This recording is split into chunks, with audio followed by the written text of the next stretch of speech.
Ms. Nerima, Wako Executive Director, Siasa Place, Gladys Shollei, Women Rep at Wasingishu, and of course, Alutalala, Mukhwana, and Advocate Nerima, with the clergy asking for people to tone down, reason together, and the opposition calling for mass demonstrations on Tuesday to make sure they get the CEO out, and Jubilee actually putting together or strategizing to change electoral laws. What do you see this as? Is this going against the very thing the clergy is asking for? Well, first of all, it's a lot of noise. What I'm receiving personally is the fact that we're seeing both sides bickering about something. Change something. They want the laws changed. We're seeing Jubilee saying that. We're seeing NASA saying they're not going to go into this election if it's going to be the same IEBC commission that's going to be there. But nobody is really talking about the people. Nobody is really focusing on the people, because it's those same people where we're concerned about, first of all, our children in terms of the examinations that they'll be doing soon. We're concerned about the nurses who are still on strike. There are people who are going to the county hospital and not receiving help.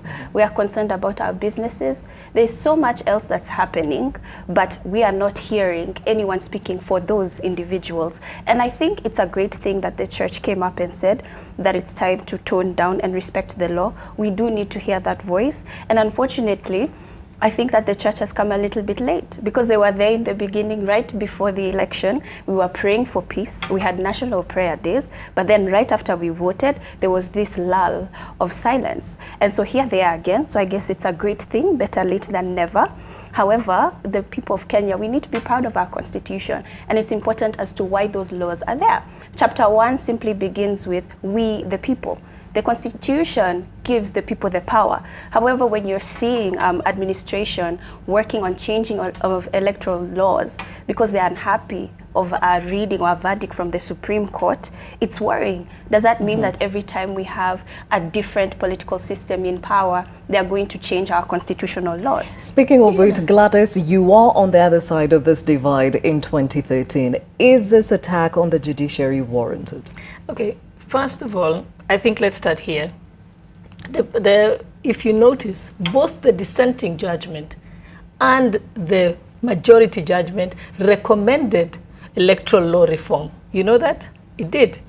In fact, they pointed out that Section 83, I think 39A and 44 should actually be, they told IEBC that they should look at streamlining those laws. It was clearly put in the judgment. So this is not even, I mean, for me, it was almost, I knew it was a given that they were going to have to look at the laws because it was recommended by the Supreme Court. So this is not trying to circumvent the Supreme Court. The Supreme Court specifically recommended it. And if you look at in the detailed judgments, they have explained it and said there is need to streamline the processes so that, because there is a mix between the technology processes and the manual processes, it causes confusion, hence the reason why there's been all this problem. If you remember, I think Section 39 of the election laws, before it was amended, used to allow for the use of provisional results, which means whatever is transmitted electronically. It was then changed to ensure that they now introduced an amendment. The new section was Section 39A, in which it clearly stated that the electronically transmitted results shall be final. But remember, the reason why we had the Maina Kiai case is because something else came up. There were 11,000 polling stations that do not have 3G and 4G coverage. So it was going to be impossible to transmit. At that time, it was agreed that the IEBC will look at some alternative means, and hence the reason why they were moving people up to a place where they could get coverage. And if you look at all this problem, it's centered around there. And actually the law has to be amended, because if you don't, then you'll have problems. Remember, one of the NASA demands is that they would like to have avail to them the GPS addresses of GPS addresses of the KIMS kits. But remember, you will not be able to have any in those 11,000. So again, it will give a position. I need to explain this because I think there's a lot of confusion about it, even from the way I'm seeing the story running. So if again we don't have coverage in those places, because nothing can change, that is the network infrastructure in the country. and we don't have control of that. So what will happen is someone can again complain that there was a problem with this 11 stations, and I think those are the things we should be looking at. So essentially, Jubilee wants to take us back to the manual tally.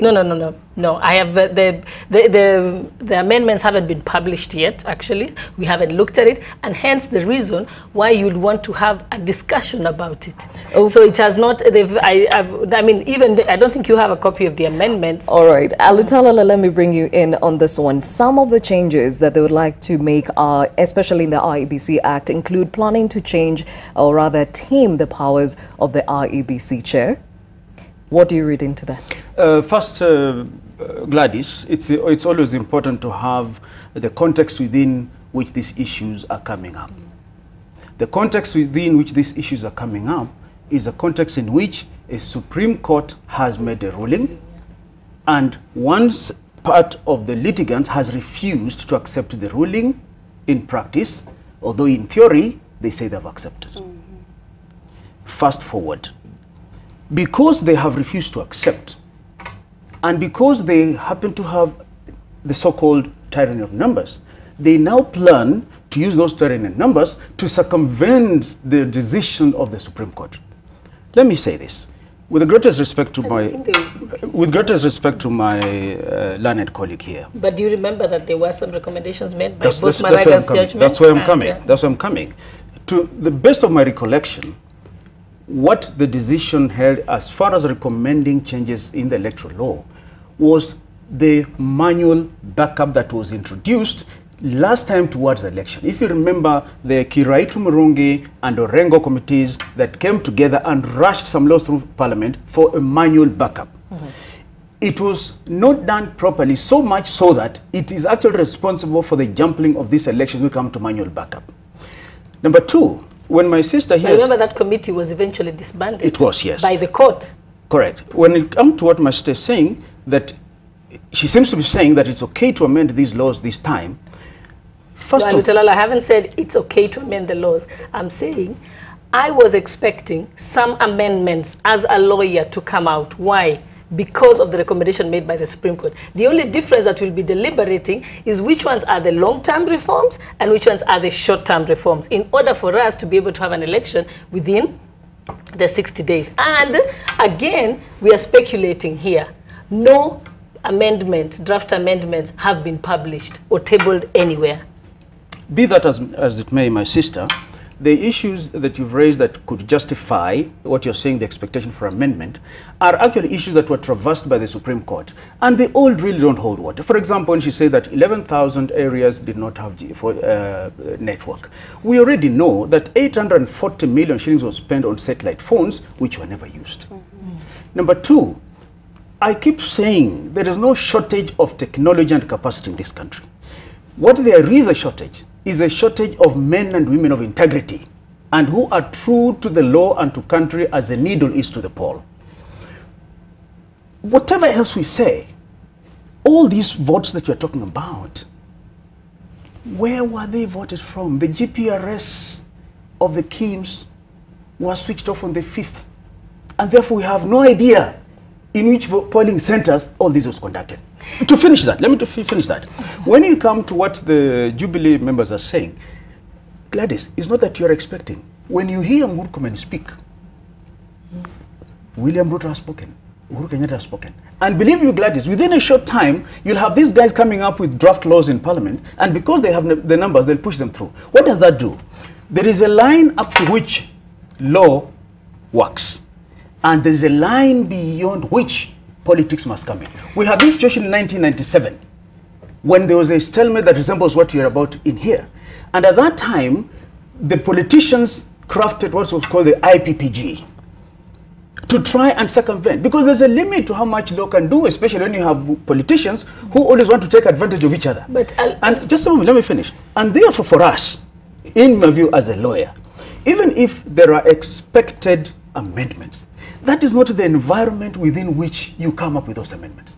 Because clear, they are saying, even if they're not saying, the intention is they want to make those amendments with a clear mind of fixing the decision of the Supreme Court and also make sure who wins. That's what one has said here. Speaking of which, if I can stop the two of you, Nerima, as coming from the civil society, do you hear a group that is trying to change laws to suit them? Yes, that is exactly what I hear. Gladys? No, okay. You know, the thing is, I think what we've done in this country, we speculate and we imagine that something is going to happen and begin to believe it and even begin to think that it has happened. It has not happened. As we sit today, there is no published amendment that I have seen. And me and Alutalala, that's a fact. Yes, you're a lawyer. That's a fact, yes. And a good one at that. Thank you. And we both know that whatever people are saying in a political platform, okay, is meaningless to me and you as lawyers until we find a published document. So all I'm asking is, because let's wait and see the published amendment, then let us deliberate from that. I understand from what Nerima is saying that someone on the street there believes that there is an attempt to do that, yeah? And yes, I can understand the reading to be that for the public, because that is the way the public perceives it. But me and you speaking know that that is not the case. Me and you also speaking know that it is quite, I mean, and it's, remember, it's IEBC. There'll be many conversations. There'll be public participation about this. There will be many things that will happen. So we have opportunities. And even now, as I speak, yes, you're saying that the clergy are the voices of reason. In fact, I think I'm the voice for reason, because I explain it and I say, because I say it truthfully and honestly with the facts, because that is what has happened. I haven't speculated on only the things I've said. It is what exactly happened. It was exactly what was exactly quoted by end. That's what I'm saying. So that this, and even as I would be appealing to the clergy, when they're talking about the voice for reason, let's look at the irreducible minimums that have been published by NASA. Okay. Because if we don't do that, then we know we are not going to have an election. When someone says we don't want so-and-so to print, we want all the returning officers to be fired, we want 2 commissioners to be removed, we want 6 members of the IEBC to be removed. We want parties to use a public ballot to choose who should be the returning officers. Are those things that are possible? That is unreasonable. So are we that talking is what they about, should be looking at that. Are we talking about looking for a compromise, perhaps? Not for a compromise. Okay, Nerima, that you can come in on this one. From the civil society, as a Kenyan watching in, what would you expect, even as they try to figure out if to change the electoral laws and publish them, as Gladys is saying? You, as a Kenyan, what do you expect? Could I say something before Nerima? Because I want Nerima to respond to that. Let her respond. Because I want to ask her a question. Because Nerima, when you get a situation where people are demanding that certain people should leave office, remember we have a constitution that says they have a right to fair hearing, that they have a right to fair administrative action. The law is very clear on how a public officer is removed from office. Even a commissioner, when they're demanding that commissioners leave office, there is a law. So we cannot say we want the law on this side and then on the other one we think other people don't have rights. Why not allow me to respond to Mheshimiwa okay, before bringing Nerima? Alutalala. Yes. Now, thank you. First of all, let me begin with the issue of the clergy. Okay, I'm being told we need to stop right about now. We'll be back after a short break. But yes, we'll get to hear what the civil society expects of the Kenyan and, of course, what needs to be done to, of course, tone the political temperatures. As we speak about political leaders, are they abdicating their political responsibility as they push for their agenda come October 26th? And now, before we went to break, Alutalala, you were in the middle of a very burning comment. My kid sister here talked about the clergy. I ask myself, do you have a clergy in this country? And I agree with what my sister, the remarks my sister made. I miss the days of Reverend Timothy Njoya, Dr. Henry Okulu, Bishop Alexander Muge. Those were the proactive clergy who could stand up and say, the government, you are wrong on this one. The opposition, you are wrong on this one. Indeed, if it were not for that cadre of the clergy, we would not be having some of the freedoms we have now. What has happened is that the clergy of today seem to take cover each time there is a misunderstanding and only emerge from their hideouts when things now seem to be a bit sane, and now they comment. So in my view, with the greatest respect to the clergy, they have abdicated their role. They're a disappointment to some of us. Moving forward, my sister here talked about what you see there, for us as lawyers, does not matter until it comes in Parliament. My sister, are you the stranger in Jerusalem who does not know that Jesus Christ arose? Yes, I just don't speculate about things. We have seen I do not accept to speculate on an issue.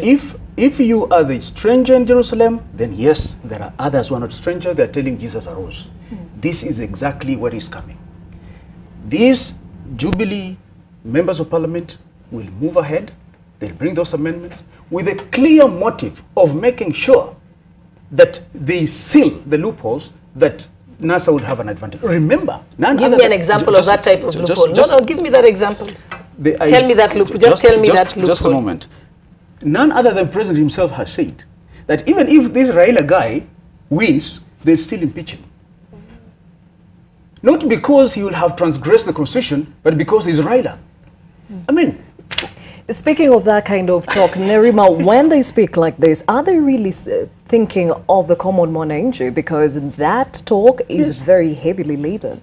Yes, not at all. And that's what I was mentioning earlier in terms of when you hear such discussions, on the ground, that's not what we're talking about. Even when we see our politicians make these remarks about even the judiciary or changing laws and impeaching people, on the ground they believe that's real, that it can happen.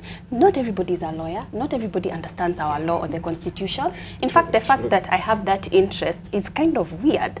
And most young people get the information from family members. So it's this hearsay, she say, he say, and that's how we understand our politics around us. So when you have politicians going to campaign rallies and talking about this is what we're going to do, don't worry, we have the numbers, not speaking the facts, then of course it's going to create a confusion in terms of the public, because they have this euphoria or this belief that they can do anything just as long as their person is in power. But that's not the way it works. The law doesn't permit that.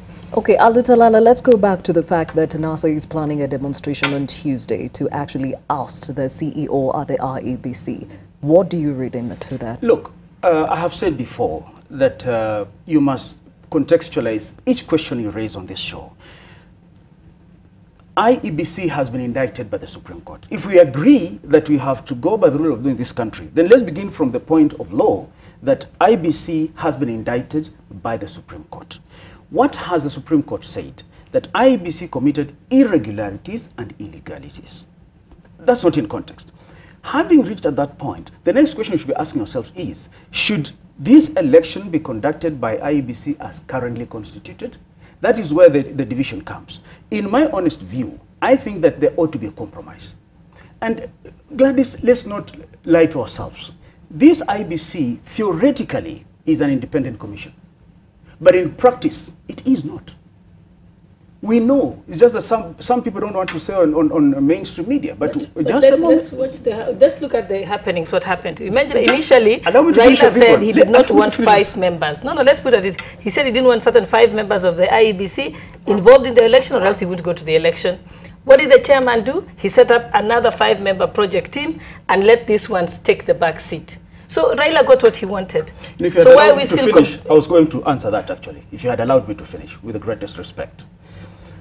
What I still insist is that these two sides ought to come to the table without ridiculing each other, without threatening with each other by telling them you want a nusumkate. Let's have respect for each other and agree that there is a point at which consultation must reign supreme. For your information, the IEBC is mandated by law to consult the stakeholders. So what the NASA guys are asking is not out of the ordinary. What I think is, at the IEBC, they are very caged animals, very caged. And let's not lie to ourselves. In IEBC, there are commissioners, there are employees who owe their allegiance to President Uhuru Kenyatta. And equally, Honorable Raila Odinga is not a small guy in this town. They also have people who owe allegiance to them. Because the process of choosing these commissioners is political. Each of those commissioners owes their post to some political authority somewhere. But the process just a moment. Is what we should Otherwise, rely on, you and not I the will be sitting in that commission. So, once we agree that that is the problem, the two of them have to agree that, look, I know I have my interest, that you have my interest. Let's reach a compromise. Without a compromise, we're not going to go anywhere. You said you do not want to hear the word compromise. You do not intend to compromise as a party. Is that the case? No. You see, but this is how you work this out. If you look at the demands that they have made. The reducible minimums. Yeah, reducible minimums. First of all, they need to be, and by the way, it's normal for the Electoral Commission to have meetings with political parties to discuss the conduct of the election. As far back as when I was at IEBC, it happens. So for all the requests, this is the way I would deal with it. For the requests that they were making, you tell them, if they're saying removal of people from office, that cannot happen because those people are human beings. They're Kenyans who are entitled to their constitutional rights. And therefore, you cannot just lynch them and remove them from office. I don't know how people in NASA who are demanding the removal of people unfairly from office before they are even investigated and found guilty of anything. Remember, the Constitution says you're entitled, you're innocent until proven guilty. So first of all, you cannot, that is not the way to remove people from office. In fact, I wish one day that those people in NASA, Raila Odinga, Musalia Mudavadi, will have their children in such an office and the country lynches them. So that is one. I agree on that. So on this one, I think it's not something you can discuss unless somebody has been found some wrongdoing and within their own office mechanisms, there's a way of suspending them or interdicting them. Have you read the letters they've written to the DPP? Sorry? Have you read the letters that NASA has written to the DPP? The letters, I know that the DPP is undertaking some investigation. If you have read, then you'll understand, with the greatest respect, you will understand that some of you guys are actually wholesale condemning this guy. These guys have said that now, please, the DPP come and investigate. Okay? So let's be fair to them. Even the devil has his teeth. So if they have asked for the DPP to come and investigate, why are we have a demonstration on Tuesday to oust the IEBC? We must be patient and wait for the investigations to be undertaken, and then any findings made, and then the process of taking legal action against them it is politics. Nerima, the last time there was tear gas Monday at the IEBC trying to get the last commission out of office, and now we have another demonstration coming up on Tuesday to oust the IEBC CEO. What kind of a culture is being inculcated in the community? It's putting pressure. I think it's to be visible, to show that we have the numbers and we're going to put pressure on you until something is done. So again, it's speeding up the processes. That means that we are not following the law in terms of having the right bodies to follow through and investigate. And then they decide from there. So at the same time, it's worrying because you begin to see a culture of sort of, if you do not listen to me, then I'm going to... Remember we had tear gas Monday and IEBC was removed. All the commissioners went home, isn't it? Yes. They already succeeded in doing that. Again, if they do this now, what is the logic of doing it now so close to an election, unless you're trying to ensure that we don't have an election? In my view, Gladys, and no wrongdoing has been confirmed on any of those officials. I agree with Mheshimiwa here that whatever the demands that NASA has, they have to be reasonable and they have to take into cognizance the fact that those employees are also Kenyans who have rights. That is absolute minimum. Okay, and talking about respect and respecting the institutions, and those two principles need to sit down and talk about this issue. There's some sort of respect that seems to have gone out the window in the earlier speak. And I'm talking about some of which we picked up even as NASA presidential candidate spoke to our very own Spriti Vidyarthi just the other day. Listening in. This mandate actually expired on the 8th of last month. So after that, he doesn't have any mandate because he has not been validly elected as the president of this country. So as far as I'm concerned, him and myself are in exactly the same status. I, of course, know that I was elected validly as the president of this country on the 8th of last month. Now he is living on denial, and he knows it. Before you even think about what the law says in as far as the incumbent leader is concerned, Nerima, when you hear a politician of his caliber speak as if to say he does not recognize the president, what do you think?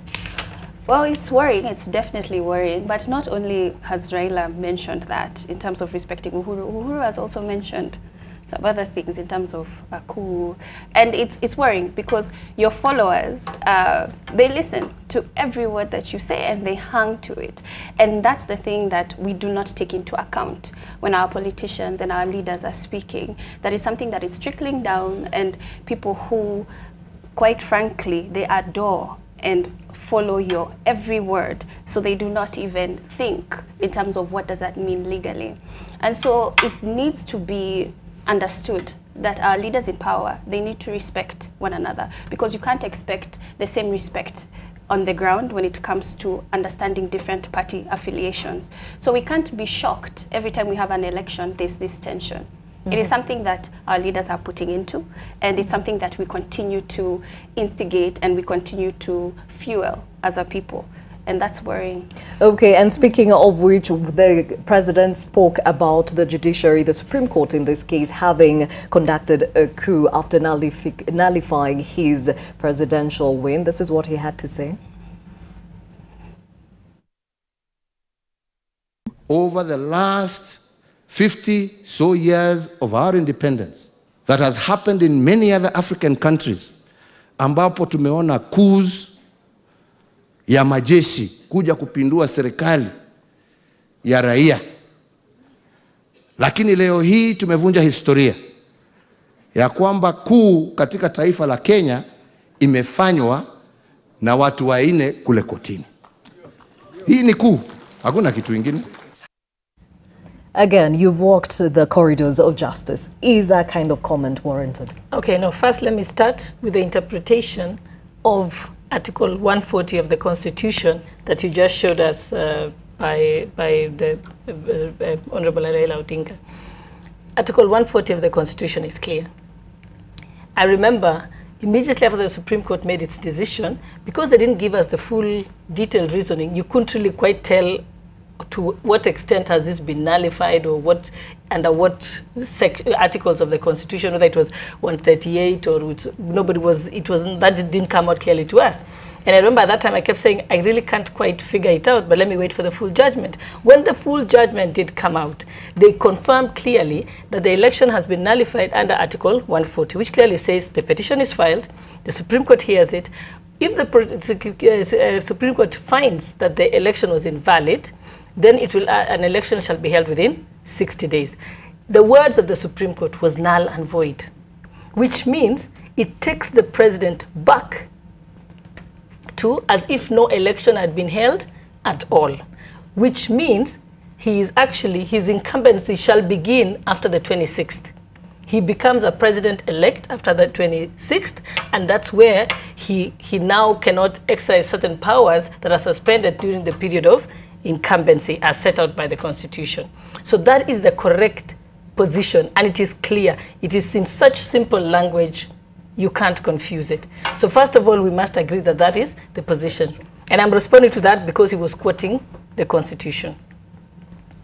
Is this in reference to what Raila Odinga had to say? Yes. Okay. In as far as using the word coup when the president is concerned. Let her off the hook. Let her also respond to Honorable Uhuru Kenyatta's remark. Yes. No, I think that talk there was not, he was not quoting the Constitution or anything. He was basically giving an explanation of how he felt about the decision of the court. But is that responsible of a leader of his caliber to use such words? You know, I mean, the thing is, no, I'm just wondering which words which leader can't use it. I mean, these are politicians. Yes, they are politicians. And by the way, let me tell you something. The thing is, I know when I am referring to the law and things like that, yes, when I'm expressing how angry I am, yeah, or disappointed by a certain decision, you use all sorts of inferences and your own words. So I don't think you can fault it when you people write. In fact, if you read your own words there, I think when you were referring to, there was something, and you, which I was surprised there, and you said, this I want to read this. I want to read this for you, because you also use similar words on here. So I think we're just getting over technical about it, and I don't even know why we are discussing it. Are we getting technical when we got concerned that the head of state is using the word coup in reference to a Supreme Court that annulled his election? Not at all, Gladys. My sister... When we talk in the street, we say, when we speak to Alutalala, please. Alutalala, we please. say, Alutalala. Let him finish. Let him finish. You know, I really hope that my sister Gladys, I've not lost the lawyer in her. I just quoted for the law. And now she's a politician. And even better. Okay, let him finish. Because, number one, I concur with her interpretation of Section 140. Because the law does not anticipate a lacuna. So once 26th is here with us, from that time, then the issue of the presidency becomes very, very dicey. But until then, the president is still in office with those powers of incumbency, albeit with limited powers. So that answers what Honorable Raila said. But remember, I said it is not always about law. It's about politics. Just like she said here, that forget about what Murkomen and group are saying, that they're just saying nothing has been done. So similarly, Raila is just saying, because he's appealing to his people. About President Uhuru Kenyatta, I have always said that as a person, President Uhuru is a very likable person. But you see, a man is always judged by the company he keeps. Everybody else around him is bare knuckle, don't care what the impact of what you're going to say. The president has sworn to respect the constitution of this country. Even if he disagreed with the Supreme Court, he should have let his foot soldiers do that. But he shouldn't have said that it's a judicial coup, because his people believe it's a judicial coup. It cannot be a judicial coup. It cannot be. That is the minority decision, and President Uhuru has to live with it. One last one before you leave there. The IEBC as an independent commission, for you to be appointed as a commissioner to work in the commission, you are subject to Chapter 6 of the Constitution, leadership and integrity. My question to my sister and anyone who feels that what Raila are asking for is outrageous, of course he has to mellow down, is, given what the court has decided, can you say that the leaders in IBC, untouched, qualify under Chapter 6 of the Constitution? The answer is no. So it is fair, it's a fair demand for NASA to ask that something be done. How it should be done and what should be done is what is in contention. Okay. But it is a fair demand for them. Ojua mugala muwe lakini haki yake mpe. Okay, Gladys, just on this one. On this one. After I want to read a line for you. After the Supreme Court decision, Raila has a higher moral pedestal. And whatever you do, you can kill him, but this man will not budge. Okay, so how do we shepherd the country back? Because the very fabric of society is in jeopardy. Going into October 26th, Nerima, what do you expect of the IEBC and, of course, the political class?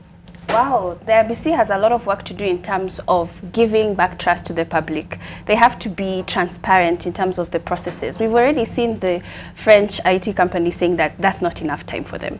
So what's IEBC doing to make sure that their systems are going to be in place? Are they doing anything about it? Because what we've been hearing a lot is the different meetings that they've been trying to have with the party stakeholders.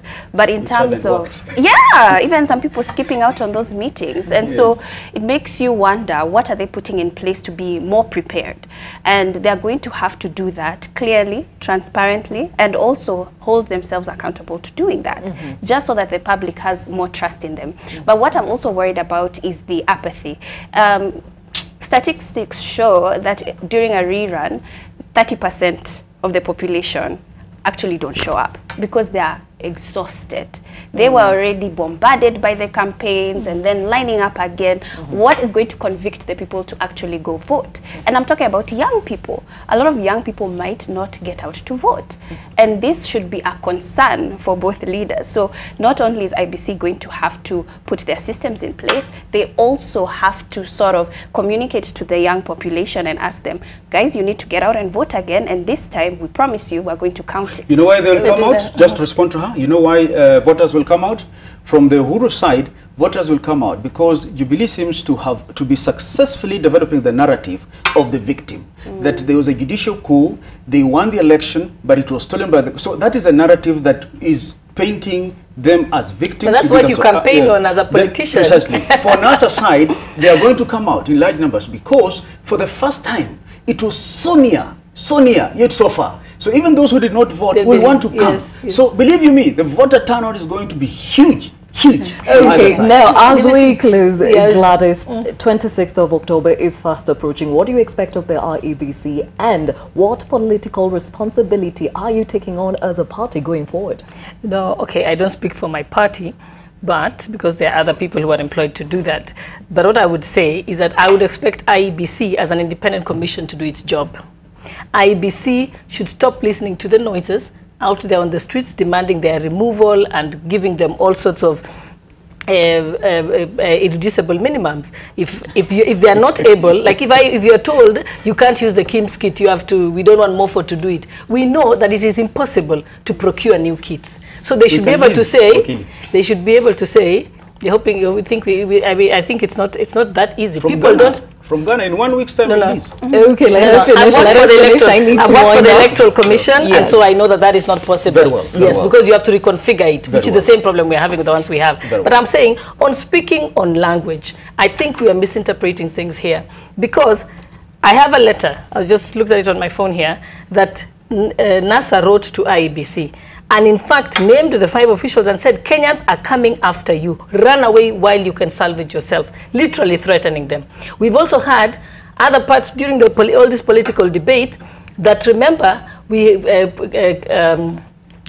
constitutional rights or whatever are not won just without blood. You know, things like that. So there's a lot of irresponsible talk there. And in fact, that's what I expect the clergy to be dealing with. Yes. You know. So it's on every politician who's speaking at the moment, because that is the way the country is, isn't it? And so, but the issue is we need to tell ourselves we need to get over with this election quickly, so that our temperatures we can go back to normal, because we are normally not like that as Kenyans. But rightly, quickly, but rightly, quickly, rightly. And believe me, there isn't too much that is wrong. I mean, the things that the IEBC has been asked to correct are things that are doable. Is but DPRS working now? Okay, so before we get into that conversation yet again, I think it will be important that we leave it at that. Let's all take political responsibility for the sake of the Kenyan society. Well, thank you so much, Nerima Wako, for coming in, Executive Director at CSO Place, Gladys Shollei, Woman Rep, Wasingishu, and our good friend here, Alutalala, Mukhwana advocate. Thank you for your time. We take